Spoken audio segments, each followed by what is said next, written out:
میدونیم که به شدت باهوشی. این در دورانی که تحصیل میکردی هم بوده؟ از تحصیلاتت که برامون شریف درس خوندی؟ من شریف لیسانسم 71 بوده، 71 که مهندسی صنایع شریف، بعد 78 ارشدمو گرفتم شریف. الانم فکر کنم امسال سال 97 دیگه پی اچ دی مو بگیرم توی مدیریت رسانه.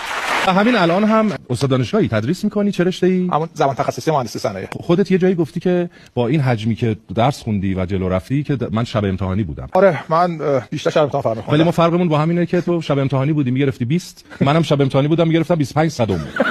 آره این تفاوت داریم. شکست نفسی میدادی حالا نبوغ استعداد شما که اصلا نه اختیار دارید. سعی غریبیه. مخلصیم اختیار دارید. یکمشو قرض میدید. اختیار دارید. نفر متولد سال 1353. خب ولی خب اصلا بهت نمیاد. عاشق شدی؟ بله. جان. و هستم. یه جوری نقطه گذاشت و بست که یعنی ادامه ندم. خیلی ها هست که آشنایی باشون و نمیشناسیشون یهو.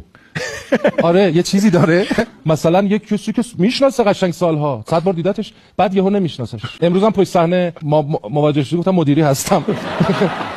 و بعد غذاست به شدت خوشمزه ترین چیزهای جهان رو دوست نداره. من غذاهای عجیب غریبی دوست ندارم، یعنی همه دوست دارم، مثلا ماکارونی من اصلا نمیخورم. بعد که دوستان میگه استاد شما چجوری ماکارونی نمیخوری؟